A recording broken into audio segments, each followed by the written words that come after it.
The great hall of the Galactic Tribunal was built from obsidian stone and beams of starlight that shimmered across its tall ceiling. It stood at the center of Virelia Station, orbiting the Council's sun, a neutral place where war was forbidden, and truth was demanded. The hall stretched wide like a dark cathedral, packed with leaders and envoys from over 100 alien races, each seated in carved platforms that spiraled high along the chamber walls. The air inside was still, almost heavy, as if the building itself listened. All eyes were on the center floor where General Cade Mercer stood alone. He wore the dark blue uniform of Earth's Interstellar Defense Corps. His face was calm, but his sharp eyes held a storm behind them. His boots echoed across the polished floor as he stepped forward under the cold stares of those who judged him. Earth was not welcome here. Humanity's ships had expanded too far too fast, and now the Galactic Accord viewed their kind as a rising danger. Rumors had spread claims that humans didn't follow rules, that they were born from chaos and pride, that they would burn the galaxy to keep their fire alive.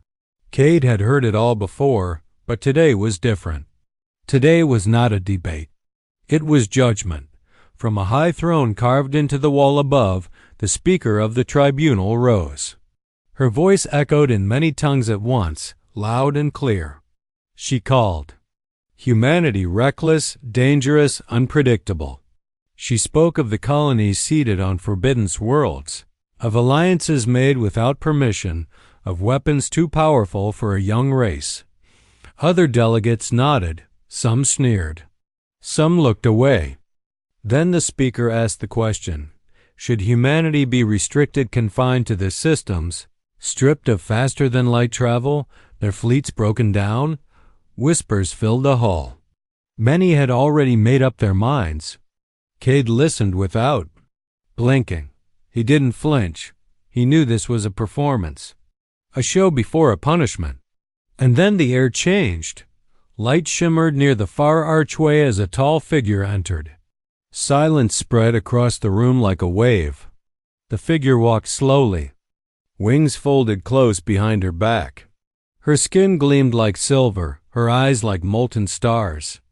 She wore the ceremonial armor of the Draxari Highbloods, a warrior race known across the stars for their pride, their power, and their refusal to kneel. Her name was Lady Valcor. Even the tribunal speaker stopped speaking when she appeared. Everyone watched as she moved to the center floor beside Cade and faced the council without fear. Cade glanced at her but said nothing. He didn't know why she had come, only that she had been silent during the entire trial until now. Without raising her voice, Valcor spoke 3 words. "He's the one." No one breathed. No one moved. Her voice echoed through the room like thunder beneath a whisper. She did not explain. She did not look at Cade. She only stood there, her arm lifted, finger pointed directly at the human general. Shock spread through the delegates. The Draxari did not speak without purpose. For them to choose someone to name them in front of the council was to swear an oath, to bet your own blood on their worth. And she had just pointed to the very man being judged. The speaker blinked, unsure. One of the Varnori envoys growled in their native tongue, demanding clarity. Another shouted that the Draxari had no right to interfere. But Valcor spoke again, this time louder. She said a storm was coming, something worse than any war the galaxy had known. She said it was already moving. It had already destroyed 3 outer systems, and its name had no words, only fear. The council laughed at first. They claimed she lied. They accused her of playing a human game, but she stood firm. Her tone cut through every protest. She said the ancient seals had broken, that the swarm was real, that it would eat everything, and that only one mind in this hall had the will to face it. More voices rose in protest. The speaker demanded proof.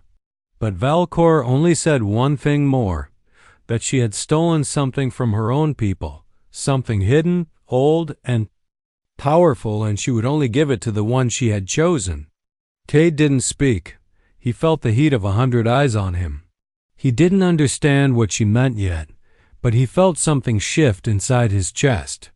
For a moment, the room was still. Then slowly, one by one, the delegates began to whisper again, this time not with scorn, but with curiosity, with fear, and with something else. Hope. Cade took a breath. The silence around him no longer felt like a threat. It felt like a challenge. He looked at Valcor, and for the first time, their eyes met. Hers were fierce, ancient, full of secrets. But they also held something that surprised him: trust. And in that quiet chamber, under the gaze of the galaxy, Cade realized his war hadn't ended. It had only just begun. Valcor's words rang through Cade's mind long after the tribunal ended. She did not speak again after pointing at him, but the look in her eyes told him everything. There was something out there, something worse than war, and it was already on its way. When they left the hall, she led him to a quiet chamber deep inside the station where no ears listened. The walls glowed faintly, covered in strange symbols, and the air buzzed with quiet energy. There, she finally spoke the full truth. A storm was coming, but not the kind made of wind or fire. It was ancient, older than any of their species, buried for millions of years in the dead zone at the edge of the galaxy. That place, sealed off long ago by forgotten civilizations, was supposed to be unreachable, but something had broken the seal. It started with silence. Entire outposts in that region had stopped sending messages. Ships that went to investigate never returned. Soon, the silence spread, star systems going dark one by one. With no warning, no survivors, nothing left but dust and echoes. Then came the first real sign. A deep space droid battle group, armed with the strongest warships, entered the zone and sent out one last message, a scream, broadcast through fractured signals, filled with terror and madness. The fleet was gone in seconds. Not destroyed, devoured. The swarm had awakened. Val KORR called them the Voidborn Devourers. They didn't build ships like other species. They were ships living nightmares of bone, flesh, and dark energy. Creatures the size of moons, hatching smaller ones inside them, able to travel through space without needing air or fuel. They moved like shadows, quiet at first, but always growing, always consuming. She showed Cade a star map with red zones spreading like blood across the edges of the galaxy. The swarm was moving fast, faster than any fleet could react. It was not just a threat to humans. It was a threat to every species in the galaxy. But the council was too busy arguing, too stuck in fear and pride.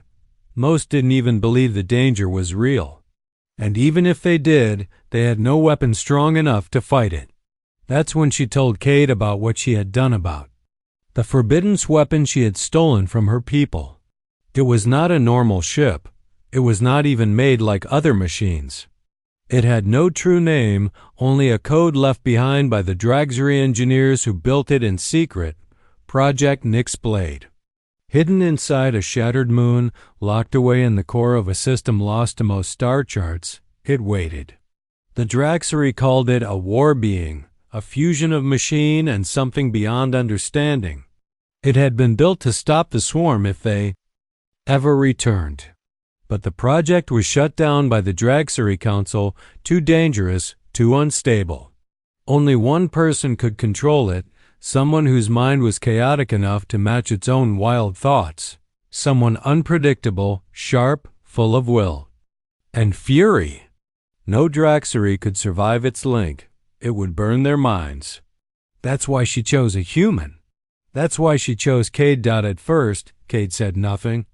He stared at the map, at the blinking red lights swallowing whole systems. The idea of a living warship sounded insane. But deep down, something stirred in him. He was a soldier who had seen too much, lost too much. He had watched friends die, watched colonies fall. If there was a way to fight back, to stop the devouring tide before it reached Earth, he would take it, even if it killed him. Valcor warned him again. The ship was not just metal and wires. It had a mind of its own. It did not obey like normal machines. It connected, merged, and twisted the soul of its pilot. He would not return the same. Cade only nodded.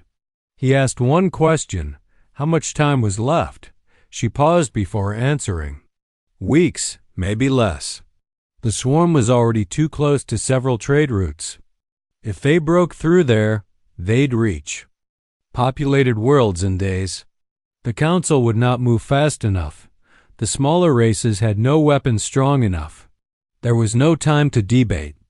There was only time to act. As they boarded Valcor's ship to travel toward the shattered moon, Cade looked out the window at the stars. Each one now felt like a candle flickering in the wind, fragile and small. Behind them, the tribunal remained trapped in arguments and rules. Ahead, the edge of the galaxy waited in silence, hiding monsters born from the dark. Cade clenched his fists. He didn't know what kind of creature this Nyxblade was.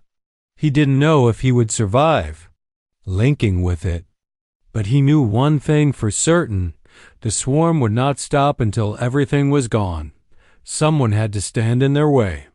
Someone had to light the first fire of resistance. And if that someone had to be him, he would not hesitate.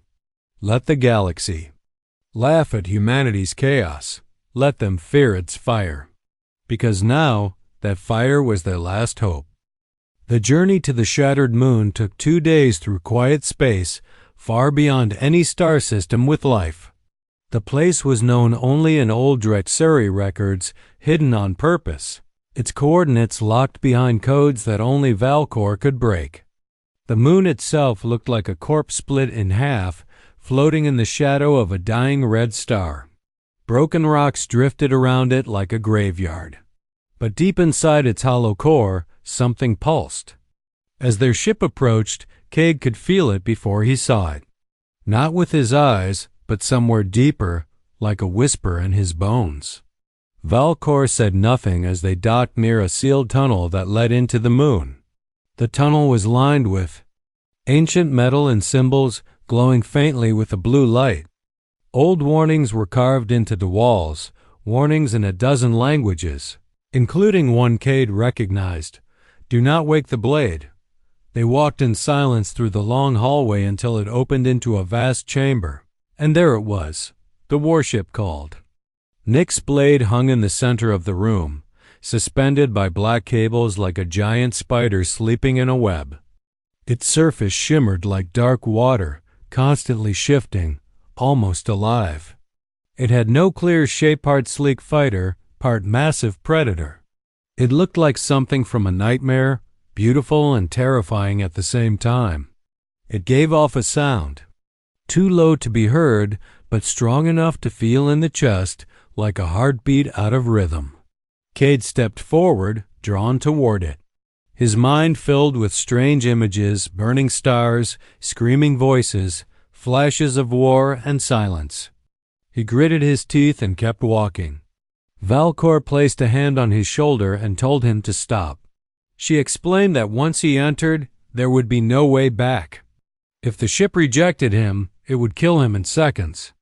If it accepted him, it would change him forever. Cade looked at her, nodded once, and stepped into the glowing platform below the ship. Metal tendrils rose slowly and wrapped around his arms, his back, his legs. They didn't pierce the skin but felt like cold breath. Against it, the ship began to glow brighter. The chamber shook. Valcor stepped back, her wings tight with worry. Cade's mind was pulled inward into the ship, into its memory, into its pain. He saw flashes of ancient battles long before humanity was born. He saw the swarm tearing through civilizations, devouring light. He felt rage pure, endless fury boiling in the heart of the ship, and then the ship saw him. It didn't speak in words. It spoke in fire, in pressure, in raw thought. It tested him. It pushed his fear, twisted his memories, showed him his darkest days, the faces of soldiers he had failed, the screams of colonists lost in attacks, the moment he froze during a mission and a friend died because of it.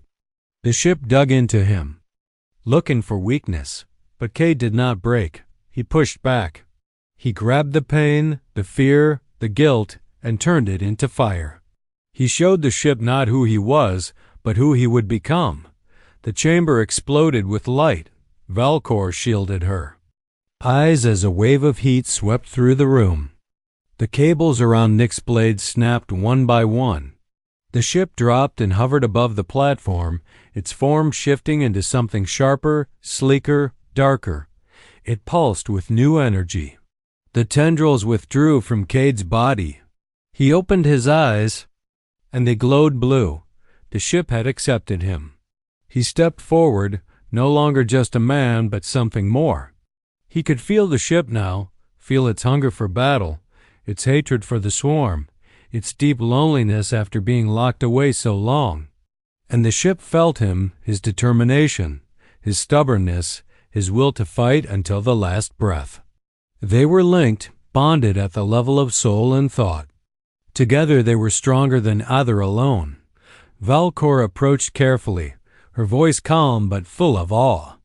She asked if he was still himself. Cade smiled, though his voice had an echo now. He said he was still Cade Mercer, but more dangerous. He climbed into the cockpit, though it was unlike any cockpit he had ever seen. It wrapped around him like a second skin. There were no controls, no buttons.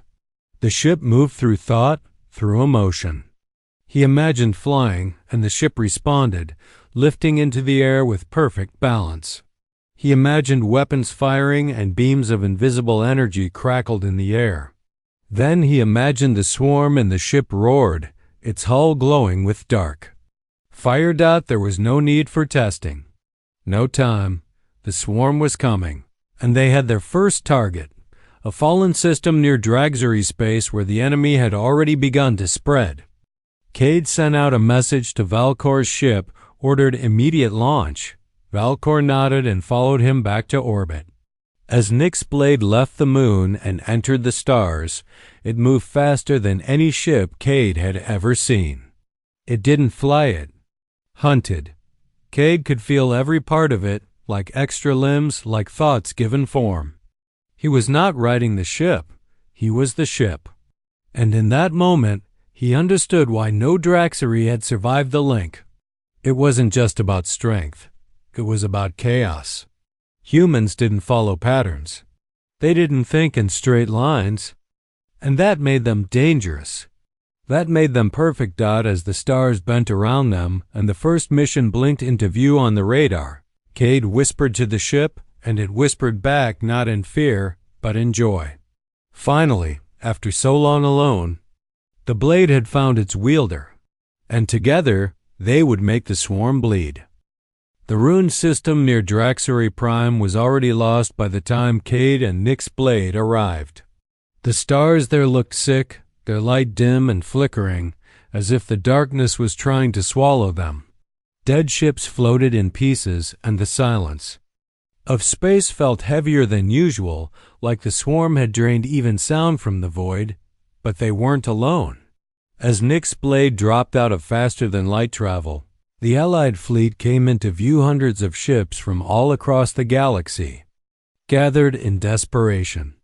Massive Dragzery war cruisers, swift Vakshul needle ships, orb-shaped Varnori Hiva vessels, and a handful of human destroyers stood in formation, waiting. Their weapons were primed, their shields humming with tension. Valcor was already there, commanding her people from her own sleek silver flagship. When she saw Nick's blade enter the battle zone, her voice came through the shared channel. "They're here," she said, calm but sharp, "and they're hungry." Then the stars behind them tore open. The swarm didn't arrive like other fleets. They didn't drop out of warp. They poured in, crawling through black holes torn into space by their own unnatural tech. First came the scouts, shaped like giant insects made of bone, with writhing tendrils and pulsing red eyes. Then came the swarm carriers, large enough to blot out moons, their bodies pulsing with hatching drones that spilled out like boiling water. The sky turned dark with them. The Allied fleet opened fire instantly, beams and missiles lighting up. The void in a storm of colors. Some of the swarm beasts exploded, torn apart by plasma cannons and kinetic rounds, but for every one that died, 3 more came. The battle had begun. Cade didn't wait. He merged fully with Nick's blade, letting his thoughts become the ship's instincts. They shot forward like a streak of lightning, weaving through the chaos, dodging swarm drones with impossible precision. Cade didn't see controls. He saw possibilities. He imagined slicing through enemies, and Nick's blade obeyed, forming glowing blades of energy that cut through bone ships like paper. He imagined launching a shockwave, and the ship fired a burst that shredded a whole swarm cluster in one hit. The ship roared with power, feeding on Cade's fury. He wasn't just piloting. It felt like he was dancing, fighting, living through the ship. But even with Nick's blade, the battle was brutal. The swarm never stopped. They didn't retreat. They didn't speak. They only pushed forward, endless and hungry. A Vakshul squadron was surrounded. Cade dove into the mess, ripping the attackers apart with precise strikes, saving them in the last second. A human frigate was about to be overrun by a giant bone. Leviathan. Cade fired a massive pulse beam that tore straight through it, leaving glowing ashes behind. The other pilots began to notice. They called out across the channel, not with orders, but with awe. "Who is that ship?" one asked. "It's not a ship," Valcor answered. "It's a weapon." She didn't mention Cade by name, but they all felt it, hope rising with every move Nick's blade made. Hours passed. The fleet held the line, but at great cost. Dozens of ships were lost. Entire units were wiped out. The swarm began targeting command ships, aiming to break coordination. Valcor's flagship took a hard hit, its side torn open. She barely managed to seal the breach before the ship broke in two. Cade flew in to cover her, shielding her retreat with bursts of raw energy. He didn't feel tired, though his body was beginning to ache. The link with Nick's blade burned hot in his head, pushing his limits. Blood trickled from his nose, but he didn't stop. He couldn't. Then came the turning point. A new swarm ship arrived, larger than the rest, covered in screaming mouths and twisted limbs. It radiated darkness, like a piece of the void itself. The fleets fired everything they had at it, but its armor bent the shots away. It began charging a blast that would wipe out half the Allied fleet. That's when Cade did something reckless. He pushed Nick's blade forward, beyond safe distance, straight toward the monster. He told the ship what to do, not with words, but with pure intent. Nick's blade responded, folding its wings inward, forming a drill of dark light around its core. They became a spear. They hit the monster dead center dot. The shockwave shook the entire system. The swarm creature exploded in a ball of fire, and for the first time, the rest of the swarm hesitated. They slowed.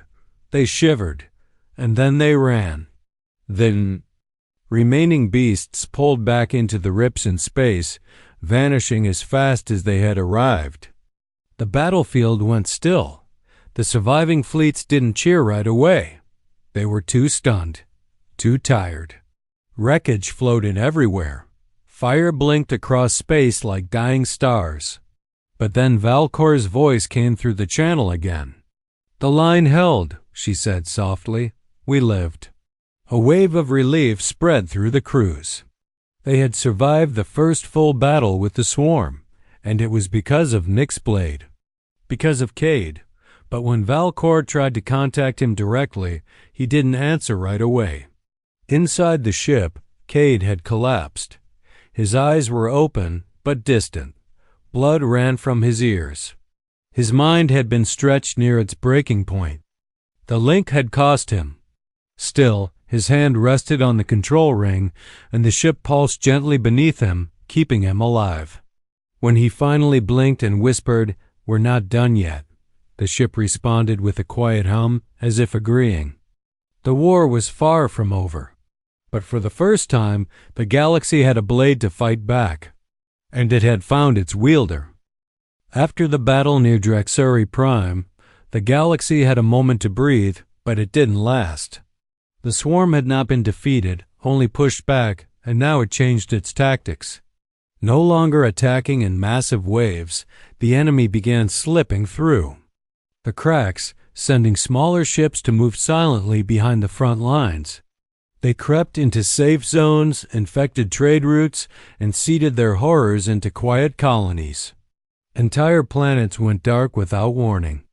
Some ships returned from patrol with strange signals and crew members acting oddly, as if something inside them was no longer human. That's when the rumors started about swarm infecting living beings, taking their minds, turning them into weapons. The worst of the news came from Mars.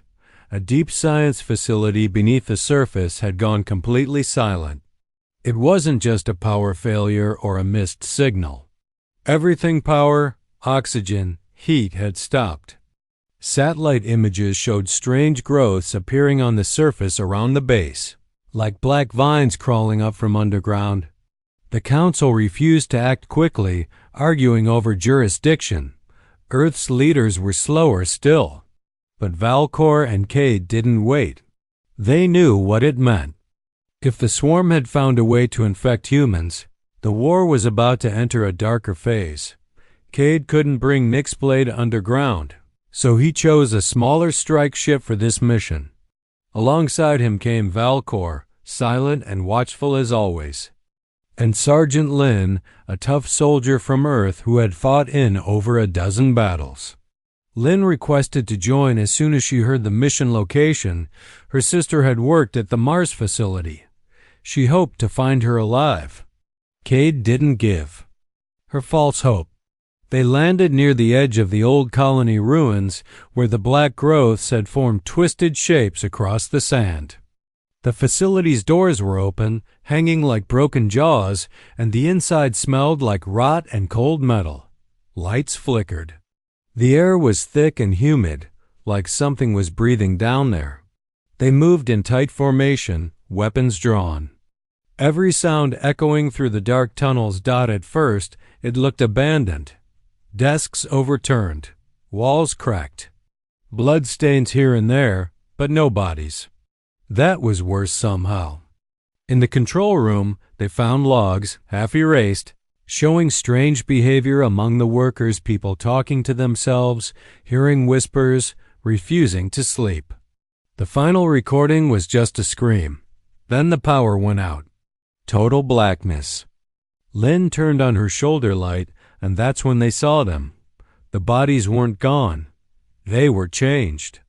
Once humans now stood twisted and wrong, their skin pale and stretched, eyes glowing with swarm light. They didn't walk. They slithered. Their mouths opened too wide, and they spoke not in words, but in echoes, like something else was using their voices. Cade ordered fire. Blasts filled the hall. The creatures screamed but didn't stop. Valcor moved with deadly speed, slicing one down with a blade of light. Lynn hesitated only once when one of the creatures whispered her name. It was her sister. The infection had gone deep. Her sister's body was barely holding together, face torn between human and something else. Lynn froze, gun shaking. The thing reached out, voice broken, whispering about dreams, about the stars calling. Cade stepped in and fired. Lynn screamed in anger and pain, but Cade grabbed her and pulled her back. She was already gone, he said, voice hard. They had no more time for grief. In the center of the base, they found the source of pulsing. Node buried in the floor, connected by tendrils to the walls and ceiling.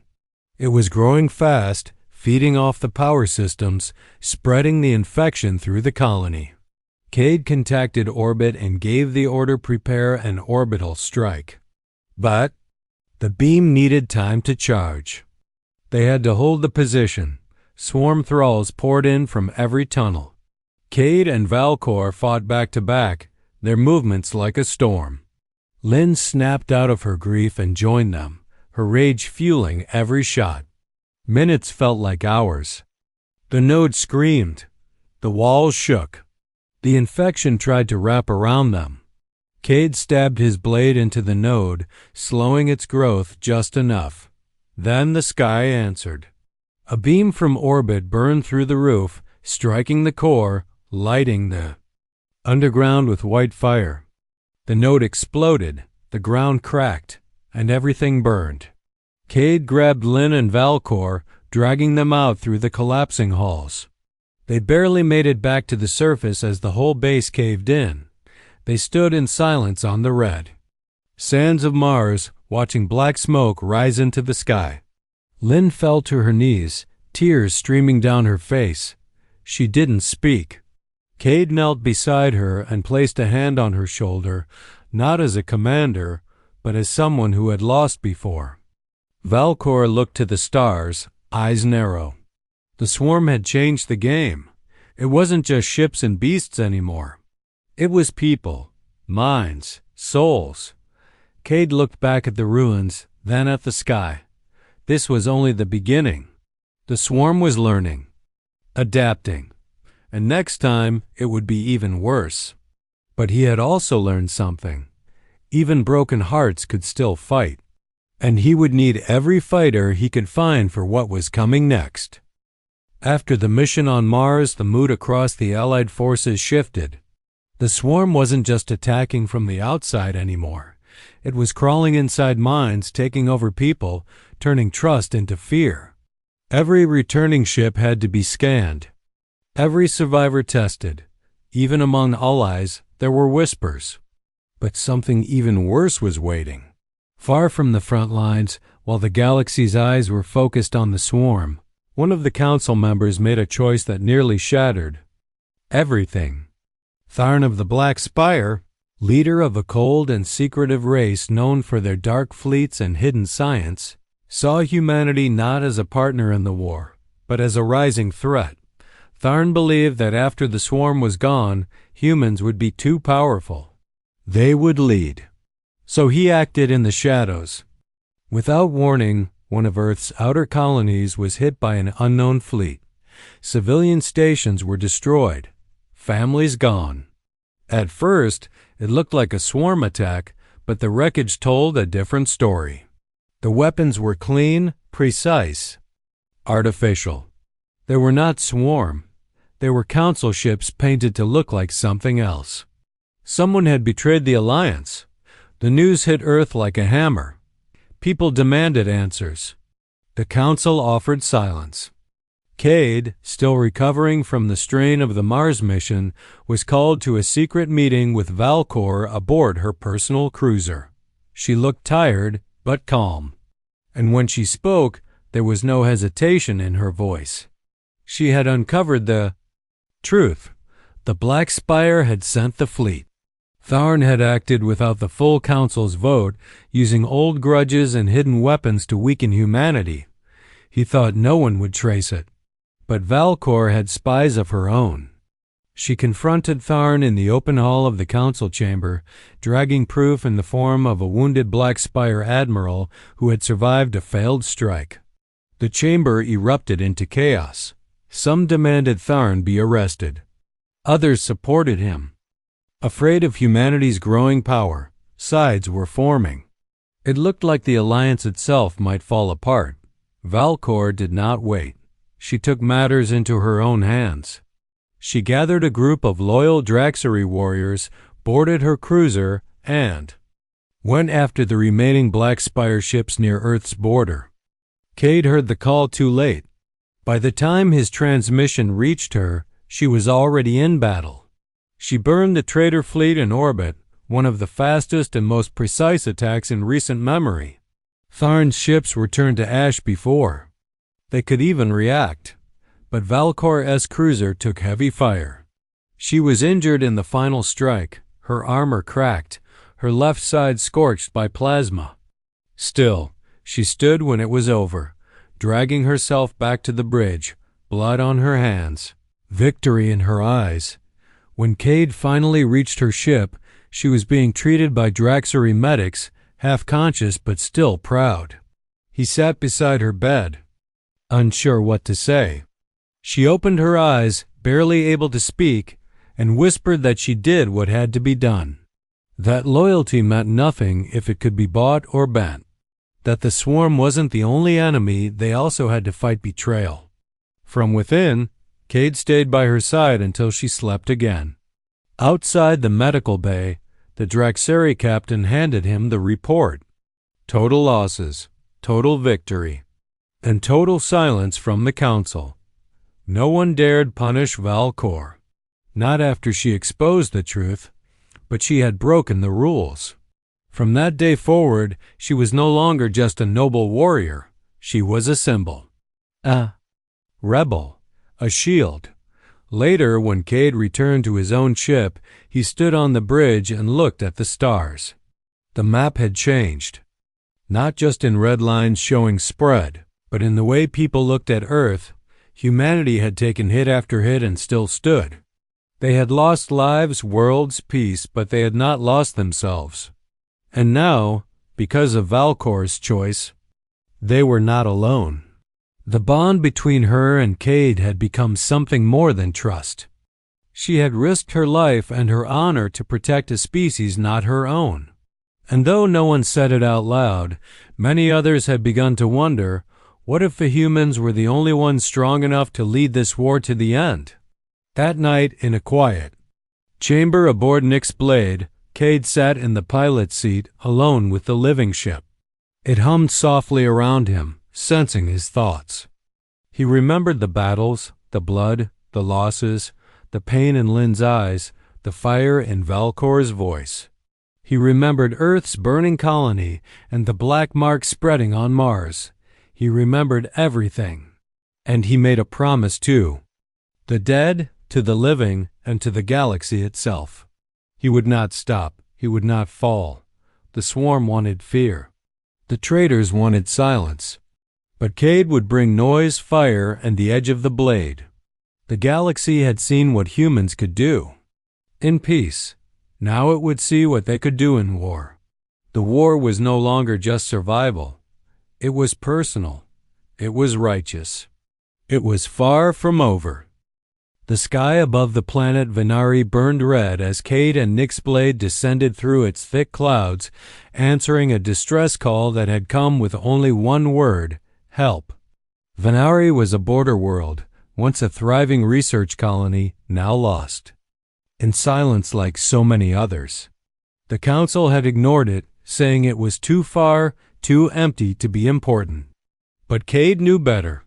He had seen what happened when silence spread unchecked. The swarm was moving again, and this time they were faster, smarter, leaving fewer signs until it was too late. As Nick's Blade landed on a crumbling landing pad surrounded by dead trees and ash-covered ground, Cade stepped out with a full strike. Team behind him, Sergeant Lynn leading the ground troops. Valkor walking slowly at his side, still healing from her last battle but refusing to stay behind. The air smelled of fire and decay. Wind carried faint echoes of voices, but no life could be seen. Buildings stood empty, hollowed out, as if something had passed through and drained them of meaning. They moved cautiously through the ruins, checking corners, scanning signals, tracking movement that never stayed still. And then the first attack came, a sudden scream. A soldier pulled into a shadow that shouldn't have been there. The swarm was here, but different. These weren't beasts or infected thralls. These were fast, smart, quiet hunters. One by one, they began to strike, disappearing into walls, floors, darkness. Cade ordered a fallback, but the shadows kept moving, splitting the team. He and Valcor ended up in the central research tower with Lin and two others, doors sealed behind them. The main control room was still powered, running on backup systems. Cade accessed the last logs images of scientists trying to send a warning, their eyes wide with terror. They spoke of a swarm creature not like the others, a new Type 1. That could think, plan, speak. One that didn't just kill. It studied. It learned. It waited till the room went cold. Valcor raised her weapon, eyes narrowing. Then the lights flickered. A voice filled the air, not over speakers, but inside their heads. It welcomed them. It called Cade by name. It said it had been watching him since the battle at Draxury Prime. It had learned from his tactics, his patterns, his fury. It wanted to understand him because it saw something strange in him, something broken yet powerful. The voice belonged to a creature deep below the tower, beneath the ground in an old vault. The scientists had found it by accident. They thought it was dead, but it wasn't. It had been sealed away in ancient times before even the council formed. Now it had taken root and begun building, growing, shaping the swarm to be more than monsters. It wanted a mind. And it wanted Cade to join it. Cade didn't answer. He simply walked to the elevator and ordered it down. The others followed. Valcor warned him this might be a trap, but he said it didn't matter. If this creature was learning, it needed to know that humanity didn't kneel. The elevator took them deep into the earth, into old tunnels filled with black vines and flickering lights. Strange symbols glowed on the walls, left by some forgotten race. Then they reached the chamber. At its center was the creature, a towering thing of shadow and bone, wrapped in metal and light. It had no eyes, but it watched them. Its voice returned, speaking in many tones at once. It said it admired Cade's bond with Nyxblade, said they. Were alike, both born from war, both fused with chaos. It asked him to merge, to bring his mind into the swarm and guide it, give it shape. It promised peace. It promised an end to pain. Cade stepped forward, looked into its pulsing core, and saw images flash before his eyes, his past, his failures, the people he had lost. The creature was trying to break him. But it had made a mistake. Cade was already broken. And he had built himself stronger from the pieces. He raised his hand, called Nyxblade to him through the link. The ship responded from the surface, powering up, weapons glowing. Then he turned to Valcor and Lin. "Buy me time," he said. They nodded without question. He stepped into the chamber, into the creature's reach, and let it connect to him. Pain shot through his head like fire. The creature tried to pull him in, dig into his thoughts, take control. But Cade fought back. He showed it war, not peace. He showed it resistance, not surrender. He showed it what it meant to be human, not to obey, not to submit, but to rise again and again. Even when the world fell apart, Nyxblade fired a beam through the planet's crust, down into the chamber. Cade leapt away just in time as the light struck the creature's heart. The scream that followed wasn't sound, it was pressure, breaking glass, ripping metal. The chamber shook, the vault collapsed. Cade ran back to the lift as the earth split behind him. Valcor and Lin pulled him inside, and they rose just as fire swallowed the lower levels. The tower cracked, exploded outward, and fell. Nyxblade caught them midair, opening its hull to bring them inside Dot as they escaped Venari. Cade looked back at the burning world and felt no victory, just warning. The swarm had a mind now, one that thought, planned, and spoke. And it had seen him. It had failed to take him, but it would try again. This was not just a war of weapons anymore. It was a war of will, of purpose, of soul. The swarm wanted to understand humanity so it could destroy it. But what it didn't understand would never understand was that humanity wasn't strong because of power or ships or soldiers. Humanity was strong because it refused to be broken. Above the broken world of Venari, the stars shimmered cold and distant as Nick's blade flew in silence, its hull still glowing faintly from the battle deep underground. Inside, Cade sat alone in the cockpit, body bruised, hands trembling, his mind heavy with the weight of what he had seen. The swarm now had a voice, one that could think, reason, even lie. And worse, it had seen into him. It had tried to reach into his mind, twist it, learn from it, and change itself. That wasn't just dangerous, it meant the enemy was evolving. Every time they fought, it learned more. Every time he survived, it studied him, grew smarter, adapted. Cade knew then that the next battle would not just be hard, it would be final. The swarm was no longer simply attacking. It was planning, preparing, gathering everything for one last strike meant to crush the resistance and consume the galaxy.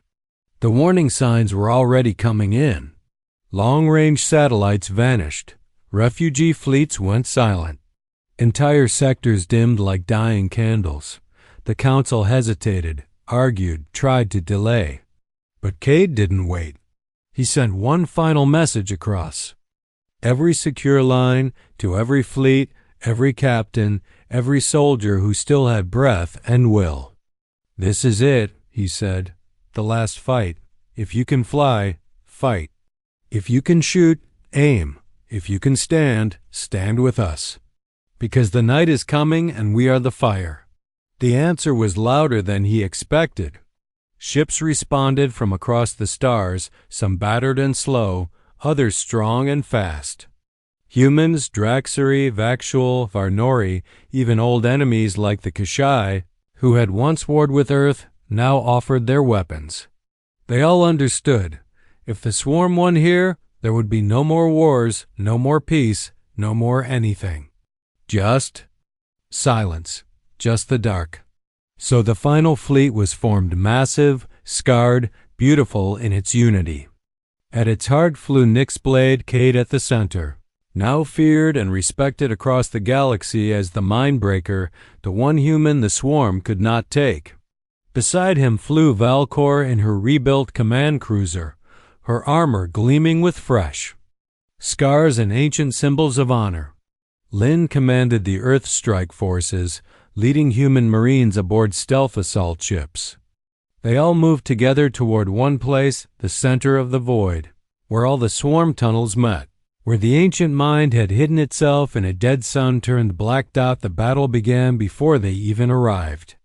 Swarm scouts flooded the edges of space, throwing themselves at the allied fleet like a tide of teeth and claws. Cade and Nick's blade sliced through them, moving like a storm of blades, every strike burning with fury. Valcor's fleet moved in disciplined waves, clearing space for the main force. Lynn led boarding teams onto captured swarm carriers, planting bombs and pulling survivors out of twisted hulls. But the enemy never stopped.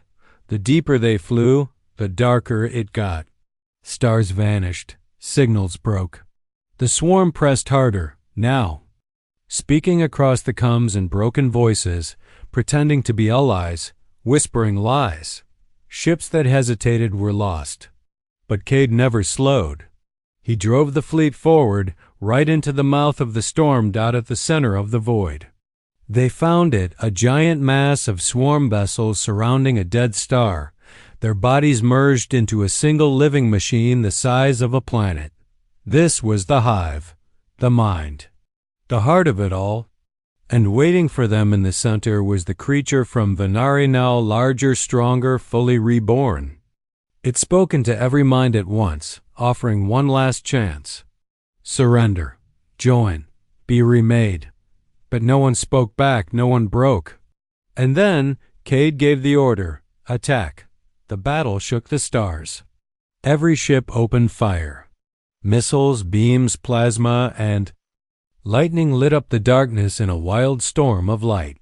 Swarm carriers countered with screaming beasts and flesh-made weapons. The void tore apart. Explosions ripped through space as both sides lost ships by the second. Cade dove into the core, with Nyx's blade heading straight for the heart of the hive. His mind burned from the pressure, the link with the ship shaking his bones. The ancient creature tried again to speak to him, showing him memories, trying to lure him with peace. But Cade saw through it. He flew faster. He saw the core, the true heart hidden deep in the hive like an eye beneath skin. That was the target. Valkor's fleet cleared a path, taking heavy damage. Lynn's Marines landed directly on the surface of the hive mass, planting charges, shooting anything that moved. Cade pushed Nyx's blade into a final dive, energy burning from the wings, weapons folding into one massive blast. The creature screamed, sensing its end. It tried to flee, opening a rift into another part of the galaxy. But Cade reached the core. First, he unleashed everything, every ounce of fire, light, and fury, and struck. The explosion didn't just break the hive.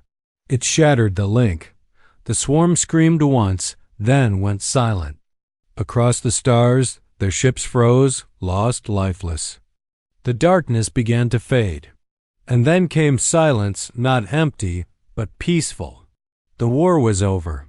Cade floated in Nyx's blade, half-conscious, body broken, mind dim.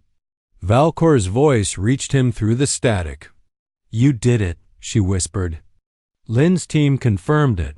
The swarm was gone, all of it. Cade didn't speak. He closed his eyes, feeling the ship hum gently around him, no longer in pain, no longer afraid. The galaxy had been saved, but the cost was carved deep into every heart that had survived. When the fleets returned home, they brought stories.